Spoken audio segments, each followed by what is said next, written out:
이 길은 단지 한 곳으로 향하는 길이 아닙니다. 한 청년이 세계를 향해 걸었던 첫 발자국입니다.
울산 농업학교를 졸업한 그는 양털을 깎고 돼지에게 밥을 주다가 생각합니다. 아, 이건 내가 꿈꾸던 삶이 아니야.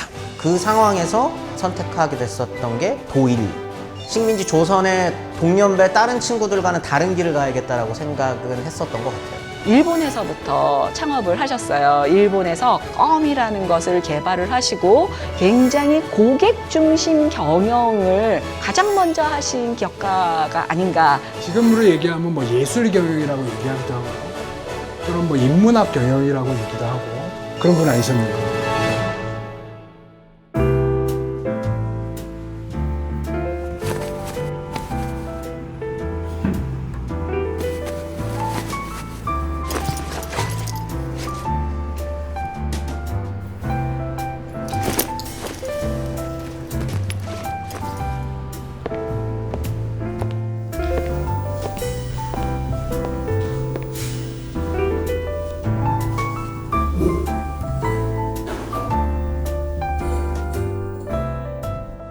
문학을 사랑했던 신격호 회장. 하지만 그의 가장 깊고 뜨거운 사랑은 바로 대한민국이었습니다. 고객 여러분, 국제공항에 도착했습니다. 그리고 마침내 그는 한국으로 돌아왔습니다. 새로운 제안이 들어오고 그에게 주어진 선택은 또 하나의 도전이 되었습니다.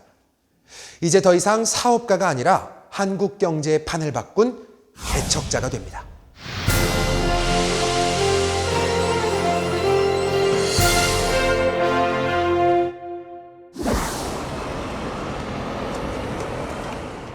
너무나도 좋은 기업이 있었던 거죠. 한국 정부가 바라보기에. 일본에서 기업 활동을 하는 사람인데 국적이 한국인이에요.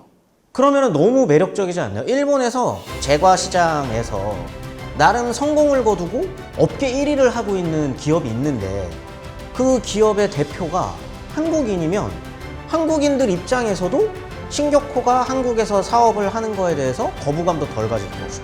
거기에다가 신격호 입장에서는 일본에서 벌어들였었던 수익을 가지고 한국으로 넘어와서 기업 활동을 하는데 환상의 짝꿍처럼 서로 좋을 수밖에 없는 입장이었었던 거죠. 그러다 보니까 1965년에 신격호가 한국으로 넘어오는 순간서부터 스포트라이트를 받습니다. 일본에서 성공한 한국인 사업가, 한국에 와서 한국에서 사업 시작. 너무나도 이제 메인 기사거리 너무 좋았었던 거죠. 딱 사람들 입장에서는 그래 국적은 한국이지만 저 사람이 일본에서 벌어온 돈으로 한국에 사업하니까 이 정도 특혜는 줘도 되는 거 아닌가? 라는 어떤 생각들도 들기 너무 좋고 그러다 보니까 이런 면에서 박정희 정권이랑 신격호의 롯데는 굉장히 쿵짝이 잘 맞았었던 것 같아요. 저는 1세대 창업주의 가장 큰 특징 중에 하나가 개척가형 기업가라고 말하면 좋을 것 같습니다. 개척가형 기업가라는 거는 예전에 전후에 전쟁이 끝나고 나서 창업을 하기 시작하셨는데요. 그때는 우리나라에 아무것도 없었어요. 진짜 무에서 유를 창조하신 분들이라고 볼 수가 있는데 이런 분들은 결국에는 나중에 보면 국가 발전의 엔진을 만든 엔진의 설계자이셨다라는 생각이 들어요. 그래서 이렇게 선도적인 역할을 하시고 많은 기업들의 롤 모델이 되시지 않았나라는 생각이 듭니다. 당장에 먹고 살 걱정이 가득했던 시절, 아니, 껌이나 과자를 판다고요? 아니, 그 당시 사람들 눈에는 앞서가도 너무나 한없이 앞서간 도전처럼 보였을 겁니다.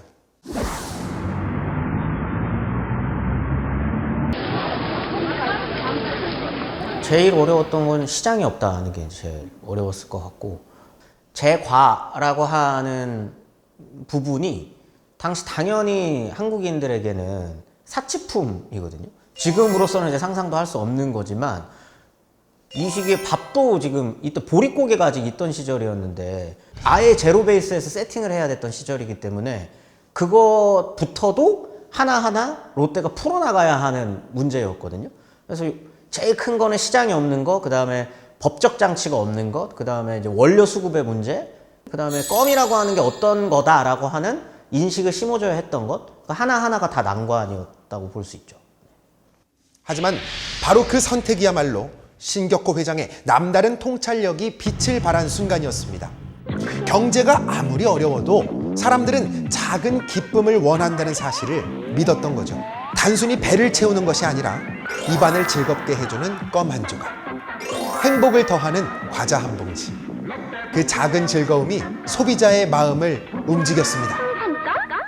이 마케팅이라는 게요, 사람들이 오래 기억할 수 있는 감정을 건드려야 되거든요. 감정을 불러 일으키는 브랜드 네임부터 그 다음에 청각이라는 것까지 그런 CM송을 그때 당시에 만들었다라는 거는 이건 제 생각인데 일본 사람들을 그렇게 설득하기가 쉽지 않았을 텐데 그때 많은 것들을 배우시면서 그러한 약간 선진 기법을 우리나라에 처음으로 도입하셨던 분이 아닌가. 그리고 좀 롯데는 브랜딩을 잘하는 것 같아요. 지금은 우리가 너무나도 일반적으로 보고 있는 그 연예인 광고라고 하는 것도 특정 연예인의 이미지를 기업의 이미지랑 연결시키는 방법인 거잖아요. 근데 이런 것도 사실 롯데가 처음으로 도입해서 시작을 하는 거거든요. 그래서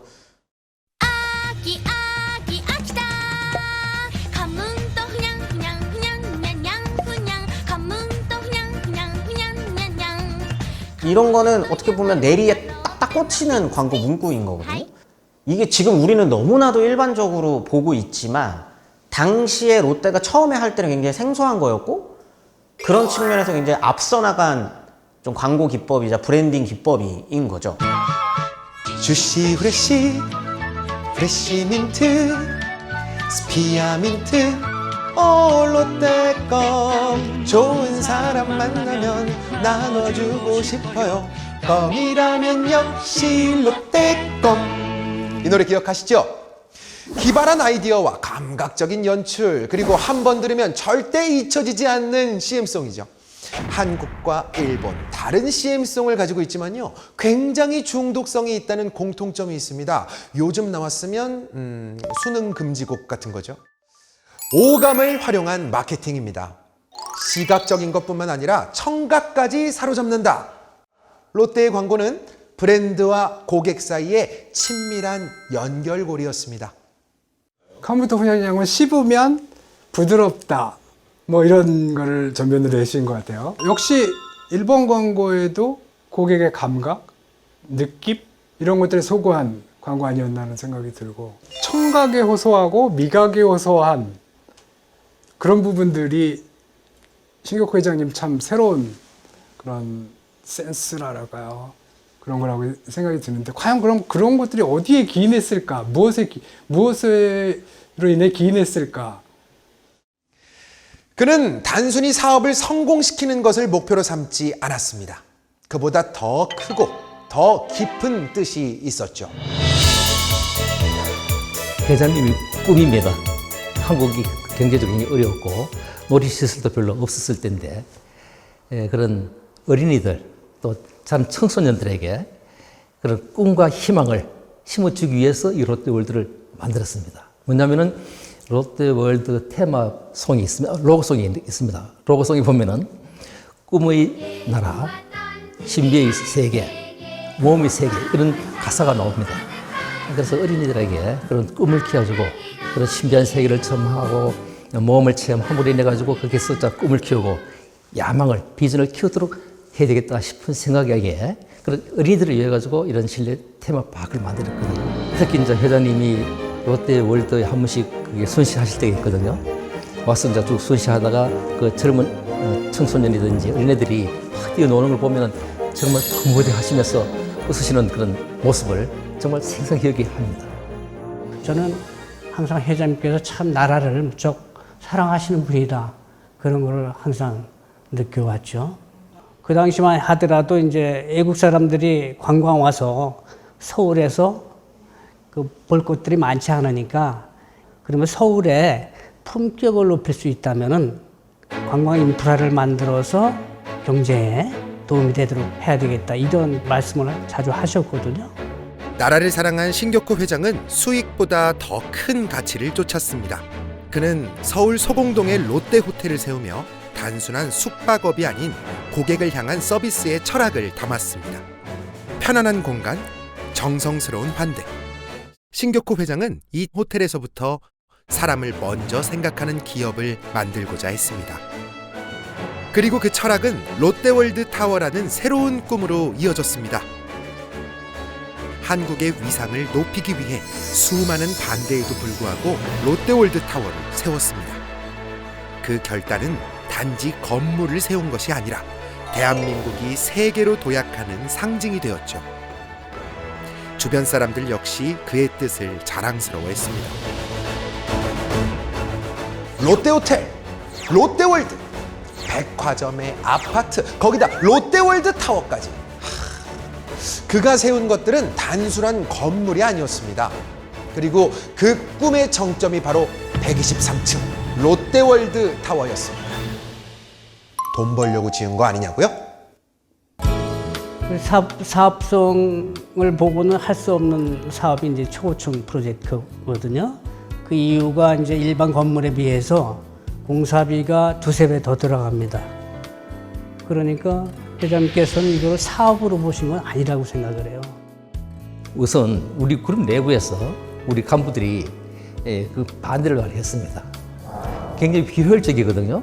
비효율적이라서 특히 그 당시에 1970년대 후반, 80년대 잠실이 허벌판이었잖아요.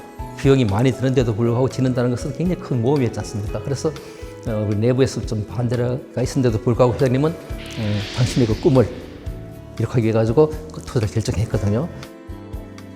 정확하게 얘기하면 잠실이라고 하는 땅은 사람이 살기에 힘든 땅이에요. 지금 잠실의 일부는 강북이랑 붙어 있었던 성수에 지금 서울숲 있잖아요. 거기랑 붙어 있었던 섬이에요. 그리고 지금의 우리가 알고 있는 석촌호수 옆에 있는 잠실은 땅이 아니에요. 그냥 강이에요. 강남 개발이 70년대 초반부터 시작이 되다 보니까 강북에 붙어 있었던 데를 깎아서 물이 흐르게 지나가고 그럼 여기에 흙을 떠가지고 잠실로 묻어 놓으면 땅이거든요. 그러다 보니까 1980년대 초반까지도 잠실은 사람이 살기에 좋은 땅이 아니에요. 여기를 어떻게 개발할 것이냐를 놓고 1970년대까지는 기업들이 안 들어갑니다. 왜냐면 그때 올림픽이 결정된 것도 아니었었고 그냥 뜬금없이 생각을 해보세요. 거기 어떤 기업이 미쳤다고 거기 투자해가지고 거기다가 무슨 민간 아파트를 짓거나 뭘 투자를 했겠어요. 아무도 안 한다고 하는 땅이기도 하고 국가 입장에서는 여기가 쓸모있는 땅이니까 좀 쓸모있는 땅으로 바꿔주었으면 하는 또 눈치도 있고 그러면 우리가 한번 해보지 뭐 라고 하는 상황에서 또 운이 좋게 올림픽이 열리게 됐고 그 가운데서 여기를 그러면 우리가 개발을 한번 해보자 라고 하는 생각에서 개발을 시작하게 되는 거죠. 비즈니스의 성공도 중요했지만 그에게 가장 큰 목표는 대한민국을 더 멋지게 만드는 것이었습니다. 그저 초고층의 높은 건물이 아니라 대한민국의 자부심을 하늘 위로 올리는 프로젝트였죠. 회장님께서 끝난 다음에 현장에 오셔서 그걸 이렇게 보시는데 진짜 이렇게 가슴이 먹먹하더라고요. 회장님께서는 16년 동안을 진짜 참고 기다리셨는데 저 소회가 어떠실까 뭐 이런 생각이 들더라고요. 그러니까 회장님이 이 초고층 빌딩을 진 유일한 꿈은 진짜 서울의 명소를 만들어 가지고 그런 외국 관광객이 많이 오게 하려고 하는 그게 유일한 목적이었었습니다. 뭔가 내 개인적인 기업의 이익보다는 국가 경제 발전에 기여할 수 있는 일을 해야 된다는 것이 회장님의 그런 철학일 것 같습니다.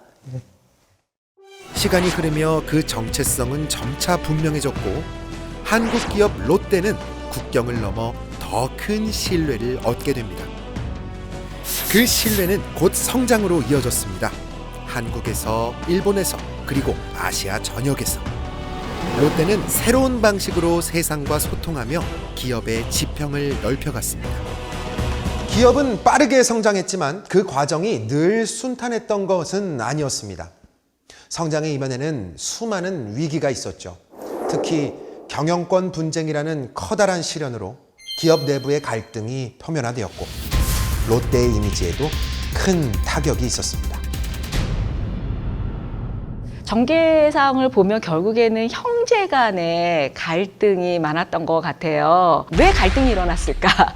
그때 당시에는 경영권에 대한 어떠한 승계라던가 지분 구조라던가 이 서로의 역할이라던가 이러한 것들을 굉장히 문서화를 하고 뭔가를 투명하게 의사결정을 했었어야 되는데 그때 당시에는 또 약간 어떻게 보면 이해는 갑니다. 그러한 경영의 기법이라는 거가 좀 현대화되지 않고 이게 나중에는 오해가 일어나고 또 갈등이 일어나지 않았나라는 생각이 들어서 그런 것들을 유지하려면 사실 가장 핵심적인 거는 이 가족들 간의 정기적인 협의체를 구성을 해서 커뮤니케이션을 얼마나 빈번하게 하느냐가 굉장히 중요하다라는 게 많은 연구 결과에서도 있어요. 그래서 사실 우리나라 대기업 보면 많은 그러한 지배구조에 관련된 부분 때문에 아직까지도 훨씬 더 붉어지지 않았나라는 생각이 하나 들었고요.